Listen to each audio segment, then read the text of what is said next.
या purchase on 1st Jan 2020 for rupees 2000, useful life is equals to 5 years और at 31st March 2022 कितने साल के बाद आपने इस एसेट को बेच दिया? 2 साल और 3 महीनों के बाद आपने इस एसेट को कितने रुपीस का बेच दिया है? 5000 का। कहते हैं डबल एंट्रीज बनाओ, लेजर बनाओ और प्रोफार्मा बनाओ। इसमें रिवैल्यूएशन का मैंने अभी तक इफेक्ट नहीं डाला हुआ, क्योंकि जब आपको मैं ये वाला करवाऊंगी simple cost model double entries disposal की, उसके बाद फिर मैं आपको रिवैल्यूएशन और डिस्पोजल पे लेकर आऊंगी। प्रोफार्मा का शनाख्ती कार्ड होता है, डेट, डिस्क्रिप्शन। क्या ये कॉस्ट मॉडल पे पड़ा हुआ है, ये रिवैल्यूएशन मॉडल पे पड़ा हुआ है? कॉस्ट मॉडल पे। तो प्लांट का कॉलम बनाने के बाद मैं यहाँ पर स्टॉप कर दूंगी, उसके बाद बाकी 2 कॉलम्स नहीं बनेंगे। क्यों? क्योंकि ये रिवैल्यूएशन मॉडल पे नहीं पड़ा हुआ, बल्कि किस पे पड़ा हुआ है? कॉस्ट मॉडल पर। सबसे पहले मुझे देख के बताएं आपने एसेट कब खरीदा? 1st Jan 2020 को। कॉस्ट कितनी कॉस्ट में खरीदा आपने? 2000 का। क्या 2020 में कोई इवेंट हुआ? नहीं। तो डायरेक्ट क्या लेंगे? डेप्रिसिएशन लेंगे। 2020 में डेप्रिसिएशन कैसे लेंगे? 2000 डिवाइडेड बाय 5 कितनी आ जाएगी? कह रहे 400। तो कहने पहले कितनी आ जाएगी? 1600। ये ईयर 1 ऐसा है। दूसरा साल आएगा ईयर 2। ईयर 2 में कोई इवेंट हुआ 2021 में? नहीं हुआ। तो डायरेक्ट क्या लेंगे? डेप्रिसिएशन। 31 दिसंबर 2021 में आप लेंगे डेप्रिसिएशन। स्ट्रेट लाइन मेथड है, वही 400। 31 दिसंबर 2021 को आप लेंगे कैरिंग वैल्यू। बताएं जी आपके पास कितनी आ गई है कैरिंग वैल्यू? अब 1200। इसके बाद क्या हुआ? डिस्पोजल होता है। इसके बाद ईयर 2 तो हो गया। ईयर 3 में मार्च में इवेंट हुआ। क्या इवेंट हुआ? ये एसेट बिक गया। किस दिन बिका? 31 मार्च 2022 को। कितने महीने ये एसेट आपके पास पड़ा हुआ?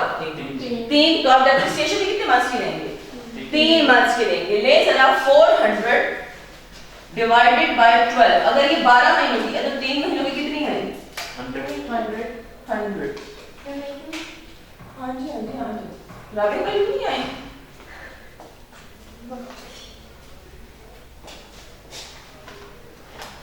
मार्च 2022 को जब ये एसिड बिक रहा था, इस टाइम इसकी कैरिंग वैल्यू क्या थी?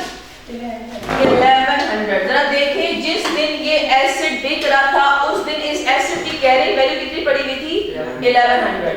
जब एसिड ये बिक गया, क्या इस एसिड से रिलेटेड कैरिंग वैल्यू आपकी है? तो आपको क्या रजिस्टर में लिखना चाहिए? नहीं। जैसे आप लोग पास हो जाते हैं, मेरी किताबें उठा के फेंक दो, बस जान छूटी। उसी तरह ये बंदा भी कहता है जब एसिड गया तो जान छूट गई।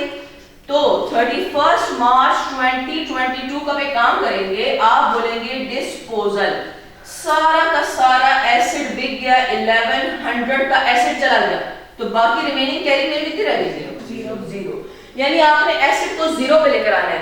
0 पे लेकर आने का मकसद क्या है? आप दिखाना चाह रहे हैं कि भाईजान अब ये एसेट हमारा नहीं रहा, अब ये किसी और की ऑनरशिप में चला गया। यहाँ तो कोई मसला मैं 5000 में लिखेंगे बताती हूँ। फिलहाल आपने समझे कि नॉन करंट एसेट रजिस्टर है, ये रजिस्टर है, इसमें डिस्पोजल नहीं लिखना होता कितना कैश मिला। आपने सिर्फ क्या लिखना है? कैरिंग वैल्यू लेस करके 0 पे लेना है बस। मैम हम डेप्रिसिएशन ईयर एंड में नहीं, मेरी बात सुने। एसेट भी किस दिन रहा है? 31 मार्च को। तो बस यहाँ स्टॉप करना पड़ेगा।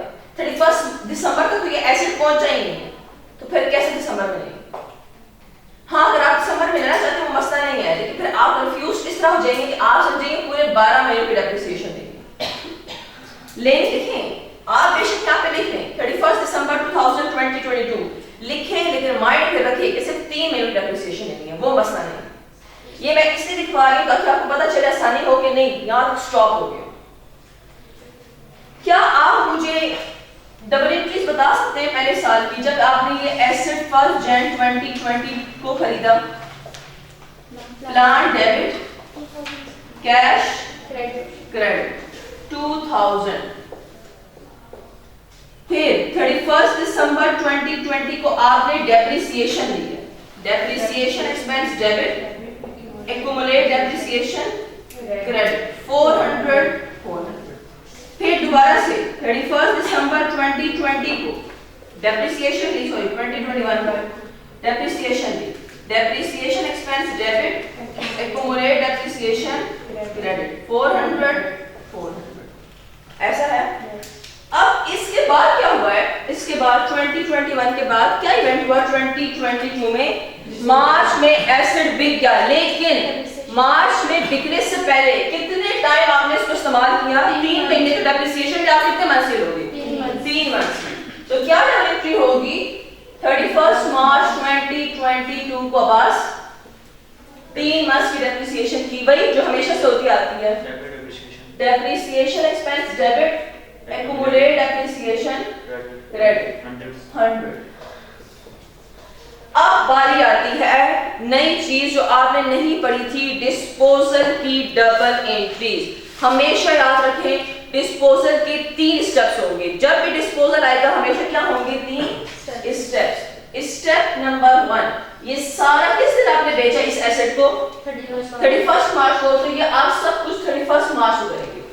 31 मार्च 2022 में आप कहेंगे, मैं नाम लिखवा रही हूं, आपने याद रखना है, transfer of asset cost to disposal account, transfer of asset cost to disposal account, transfer of asset cost to disposal account. क्या ये एसेट आपका है, जी नहीं, अब आपका नहीं रहा, अब ये एसेट बिक गया, तो क्या इससे रिलेटेड कॉस्ट आपकी है, नहीं, तो इसे क्या करोगे, निकाल के बाहर फेंकना है। एसेट की कॉस्ट, कॉस्ट मतलब डेबिट, एसेट डेबिट को खत्म करना है, तो क्या करोगे, एसेट क्रेडिट, प्लांट क्रेडिट। कितने का लिए थे जमाने में, 2000 का, खत्म कर दिया। जब एसेट ही आपका नहीं है तो प्लांट क्रेडिट करो, और ऊपर वाले डबल एंट्री क्या लिखोगे, डिस्पोजल डेबिट 2000, डिस्पोजल डेबिट का, हाँ डिस्की फर्जी अकाउंट है, ये सिर्फ फर्जी है। फर्जी मतलब बताती हूँ क्यों कर रहे हैं, फिलहाल आप ये स्टेप करें, फिर मैं बताती हूँ आपने ये डिस्पोजल डेबिट क्रेडिट क्यों करें डिस्पोजल को। Second step number 2, transfer of accumulate depreciation to disposal account, transfer of accumulate depreciation to disposal account. जब ये एसेट ही आपका नहीं है तो क्या इस एसेट से रिलेटेड एक्यूमुलेट डेप्रिसिएशन आपकी है, नहीं। Accumulate depreciation by nature credit होती है, क्रेडिट, इसको खत्म करने तो क्या करेंगे, एक्यूमुलेट डेप्रिसिएशन डेबिट, और दूसरी एंट्री कहां पे जाएगी, डिस्पोजल में, डिस्पोजल क्रेडिट। अब जरा मुझे देख के बताएं इस एसेट पर अब तक कितने रुपीस की एक्यूमुलेट डेप्रिसिएशन आई है, 400 400 और 100, ये आएगी 900, क्लियर। उसके बाद तीसरा step, step number 3, record the cash proceeds, record the cash proceeds. क्या आपको ये एसेट बेच के कैश मिला है, तो क्या रिकॉर्ड करोगे, cash debit, disposal credit. Cash मतलब जो डेबिट होता है, कितना कैश मिला आपको, 5000। यहाँ तो कोई मसला। स्टेप नंबर 1 में आप क्या करोगे, transfer of asset cost to disposal account, तो डिस्पोजल डेबिट और एसेट क्रेडिट। फिर सेकंड स्टेप क्या होगा, transfer of accumulate depreciation to disposal account, accumulate depreciation debit और डिस्पोजल क्रेडिट। तीसरा स्टेप क्या होगा, record the cash proceeds, cash को रिकॉर्ड करो, कैश डेबिट और डिस्पोजल क्रेडिट। और आप एक लेजर बनाएंगे। अब आप पूछ रही समरा कि मैं क्यों डिस्पोजल कर रही हूँ हर एंट्री में, मैंने डिस्पोजल का एक फर्जी अकाउंट बनाया ताकि मैं गेन या लॉस कैलकुलेट कर सकूं। मैं क्या कैलकुलेट कर सकूं, गेन या लॉस। जरा मुझे देख के बता सकते हैं डिस्पोजल किस साइड पर आएगा, एंट्रीज, डिस्पोजल की एंट्रीज, डिस्पोजल की डेबिट साइड पर। रेफरेंस क्या दें, प्लांट 2000।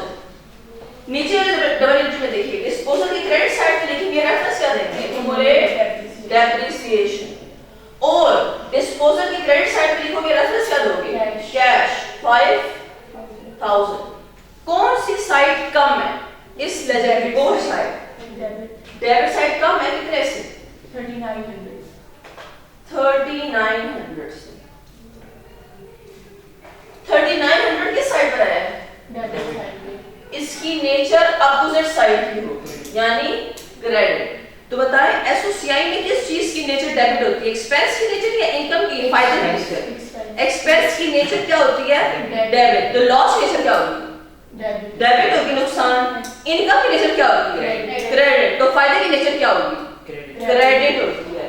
तो लॉस आप कहेंगे गेन ऑन डिस्पोजल, गेन है, नेचर देखें क्रेडिट नेचर।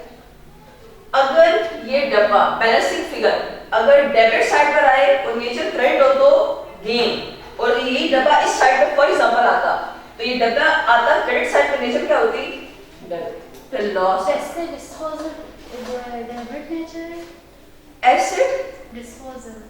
डिस्पोजल फर्जी अकाउंट में ये वाला सिर्फ हमने किस लिए किया हुआ है, गेन या लॉस कैलकुलेट करने के लिए।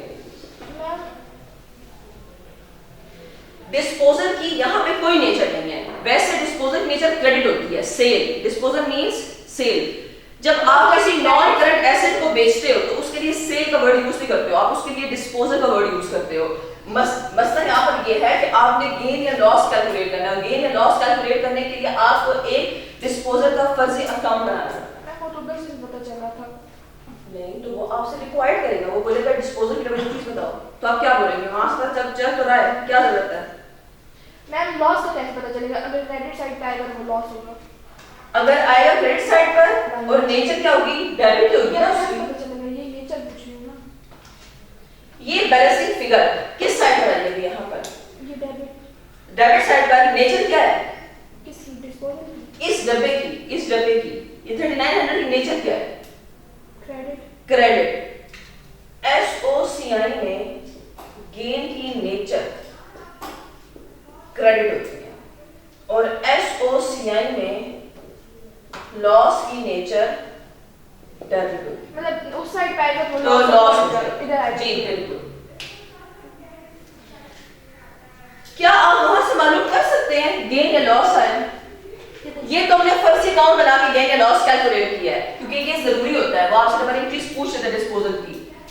जब एसेट बेच रहे थे carrying value at disposal date, जिस दिन एसेट बेच रहे थे उस दिन इस एसेट की कैरिंग वैल्यू कितनी पड़ी हुई थी, 1100।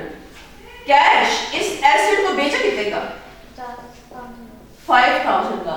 जरा सोचें आपने 1100 की चीज 5000 पे बेच दी तो फायदा आया 30। नहीं ना, आप सही कह रहे हैं, ये किसको अच्छा नहीं लगता आसान तरीका करना, लेकिन मसला आएगा जब आपसे पूछेगा कि डबल एंट्रीज बनाओ, वहां पर आपका सही, फिर डबल एंट्रीज में क्या लिखेंगे, फिर ये मसला है। ये डिस्पोजल की डबल एंट्रीज हर सवाल में ऐसे ही आएंगी।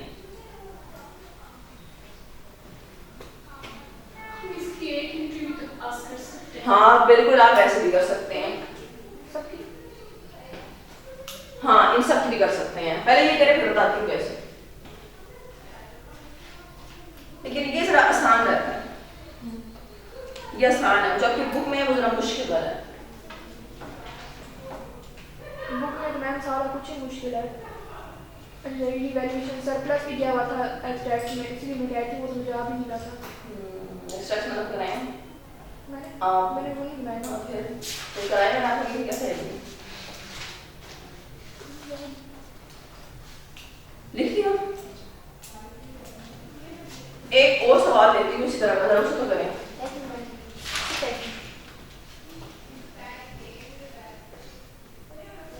ये सब स्टेप्स आपने याद रखने हैं। अब FR2 क्या बच्चों से पूछा, FR2 के बच्चे जब FR1 तो कहता है ये 16 थोड़ा सा लेंथी है, ये है वो है। अब कहते हैं 16 तो बहुत ही आसान था, FR2 में आगे बोलते हैं। हाँ ऑब्वियस सी बात है, अब जो सी के पेपर देख चुके तो भाई 16 आसान लगेगा।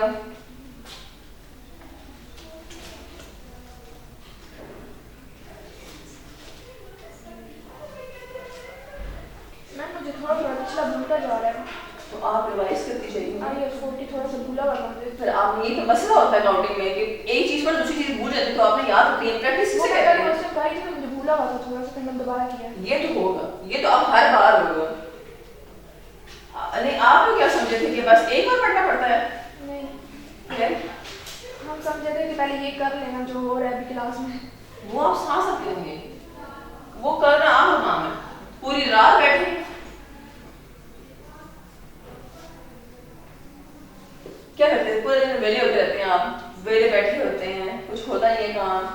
चलिए जी, equipment purchase on 1st Jan 2005 for rupees 100,000, useful life is equals to 10 years, at 30th September 2008, equipment disposed of for rupees 40,000, बल्कि 40 मत करें, 20 करते हैं।